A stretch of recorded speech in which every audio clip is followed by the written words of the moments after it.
ಒಮ್ಮೆ ಶ್ರೀ ಮಹಾವಿಷ್ಣುವಿನ ಮನೆಯಲ್ಲಿ ನಡೆಯುವ ಶುಭ ಕಾರ್ಯಕ್ಕಾಗಿ ದೇವತೆಗಳೆಲ್ಲರೂ ಸ್ವರ್ಗಲೋಕಕ್ಕೆ ಹೊರಟರು. ಹೋಗುವ ಮೊದಲು ಅವರು ಗಣಪತಿಯನ್ನು ಮನೆ ಕಾಯಲಿಕ್ಕೆ ಇಡುತ್ತಿದ್ದರು. ಆದರೆ ಆತನ ರೂಪವು ತಮಗೆ ಇಷ್ಟವಿಲ್ಲವೆಂದು ಮನಸ್ಸಿನಲ್ಲಿ ತೀರ್ಮಾನಿಸಿ ಹೊರಟು ಹೋದರು ಎಂಬ ವಿಷಯ ಗಣೇಶನಿಗೆ ತಿಳಿಯಿತು. ಆದ್ದರಿಂದ ದೇವತೆಗಳಿಗೆ ಪಾಠ ಕಲಿಸಬೇಕೆಂದು ಮನಸ್ಸು ಮಾಡಿದ ಗಣೇಶನು ತನ್ನ ಮೂಷಿಕನಿಗೆ ಆ ದಾರಿಯೆಲ್ಲ ತೆಗ್ಗುಗಳನ್ನು ತೋಡಲು ಆಜ್ಞಾಪಿಸಿದ. ಮೂಷಿಕನು ದಾರಿಯೆಲ್ಲಾ ತೆಗ್ಗುಗಳನ್ನು ತೋಡಿ ತೆಗ್ಗುಗಳ ಮಯ ಮಾಡಿದ. ಹೀಗೆ ಹೋದ ದಾರಿಯಲ್ಲೆಲ್ಲ ದೇವತೆಗಳ ರಥ ತೆಗ್ಗುನಲ್ಲಿ ಸಿಕ್ಕಿಬಿದ್ದಿತ್ತು.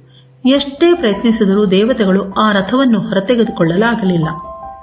ಅಲ್ಲಿಗೆ ಬಂದ ಒಬ್ಬ ರೈತನನ್ನು ಕರೆದು ಸಹಾಯ ಕೇಳಿದರು. ಆತನು ಬಂದ ತಕ್ಷಣ ಗಣೇಶನನ್ನು ಪ್ರಾರ್ಥಿಸಿ ಒಂದೇ ಸತ್ತೆ ಆ ರಥವನ್ನು ಹೊರತೆಗೆದನು. ಅದನ್ನು ಕಂಡು ದೇವತೆಗಳು ಆಶ್ಚರ್ಯಪಟ್ಟರು. ವಿನಾಯಕನು ಎಲ್ಲ ಅಡಚಣೆಗಳನ್ನು ದೂರ ಮಾಡುವ ದೇವರು, ಅವರನ್ನೇ ಪ್ರಾರ್ಥಿಸಿದ್ರಿಂದ ರಥ ಹೊರಬಂದಿತು ಎಂದು ರೈತನ ಮಾತು ಕೇಳಿದ ದೇವತೆಗಳು ತಮ್ಮ ತಪ್ಪನ್ನು ಅರಿತು ನಾಚಿಕೊಂಡರು. ಅವರು ಗಣೇಶನ ಬಳಿಗೆ ಹೋಗಿ ಕ್ಷಮೆ ಬೇಡಿದರು. ದೇವತೆಗಳೆಲ್ಲರೂ ಅವನ ರೂಪದ ಬಗ್ಗೆ ಅಸಮಾಧಾನ ತೋರಿಸಿದರೂ ಗಣೇಶನು ಆದ್ದರಿಂದ ನೋವು ಪಡದೆ ಆತ್ಮಗೌರವವನ್ನು ಉಳಿಸಿಕೊಂಡನು.